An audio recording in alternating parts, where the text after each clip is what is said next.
Chapter 12.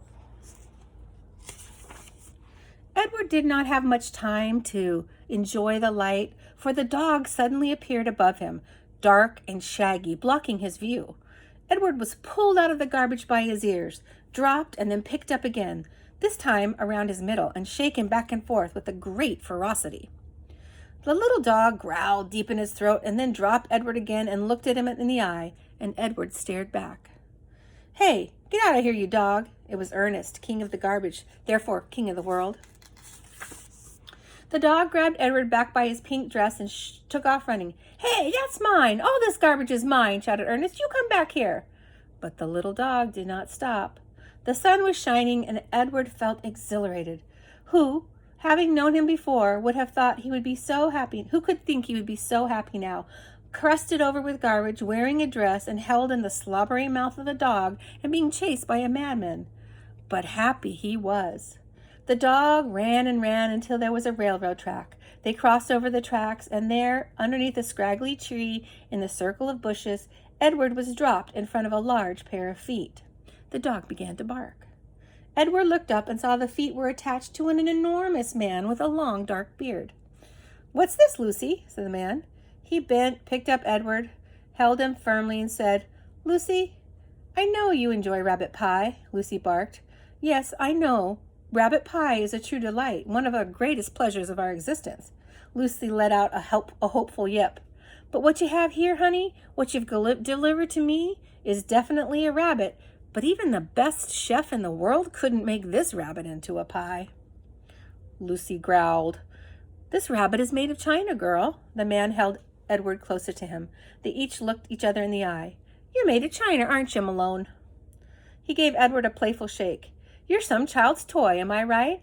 And you've been separated somehow from that child that loves you." Edward felt again the sharp pain in his chest. He thought of Abilene. He saw the path leading up to the house on Egypt Street. He saw the desk descending and Abilene running toward him. Yes, Abilene loved him. "So, Malone," said the man. He cleared his throat. "You are lost. That's my guess. Lucy and I are lost, too." At the sound of her name, Lucy let out another yip. "Perhaps," said the man, "you would like to get lost with us. I have found it much more agreeable to be lost in the company of others. My name is Bull. Lucy, as you have surmised, is my dog. Would you like to join us?" Bull waited for a moment, stared at Edward, and then, with his hands firmly around Edward's waist, the man reached one enormous finger up and touched Edward's head from behind. He pushed it to make it look like Edward was nodding in agreement. "Look, Lucy, he said yes," said Bull. "Malone has agreed to travel with us. Isn't that swell?" Lucy danced around at Bull's feet, wagging her tail, and so it was that Edward took to the road with a hobo and his dog.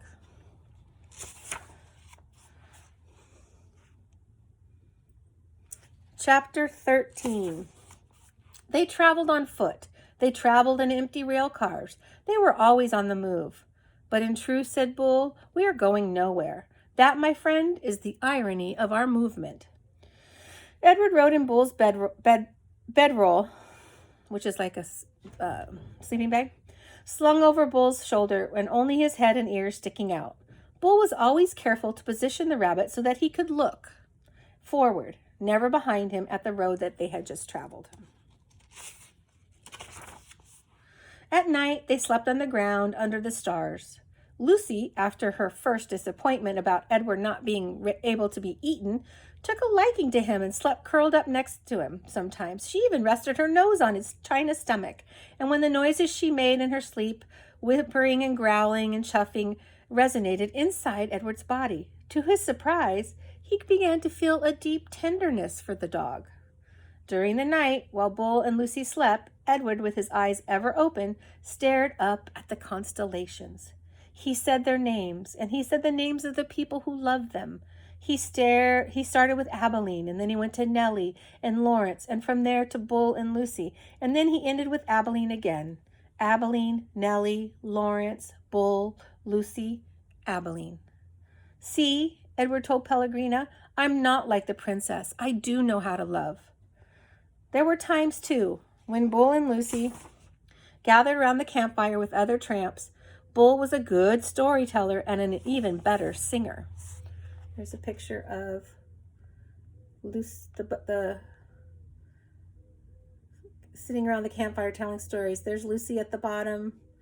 There's Bull, the hobo, and there's Edward still in the dress. Sing for us, Bull, the men would shout. Bull sat with Lucy leaning against his leg and Edward balanced on his right knee, and he sang from somewhere deep inside him. Just as Edward could feel Lucy's whimpers and growls inside his body at night, he could also feel the deep, sad sound of Bull's songs. Edward loved it when Bull sang. And he was grateful to Bull, too, for sensing that a dress was not the right kind of clothing for Edward. "Malone," he said one night, "it's not my desire to offend you or comment negatively on your choices, but I'm forced to tell you that you stick out like a sore thumb in that princess dress. And also, no wish to offend you, but that dress has seen better days." Nellie's beautiful dress had not fared well in the garbage dump, or in the subsequent ramblings with Bull and Lucy. It was torn and dirty and full of holes, and it hardly looked like a dress at all anymore. He took his own knit stocking cap and cut a big hole in the top of it and 2 holes on the side of it, and then he took off Edward's dress. "Look away, Lucy," he said to the dog. "Let's not embarrass Malone by showing him naked." Bull slid the hat over Edward's head and pulled it down and poked his arms through the smaller holes. "There you go," he said to Edward. "Now you just need some pants."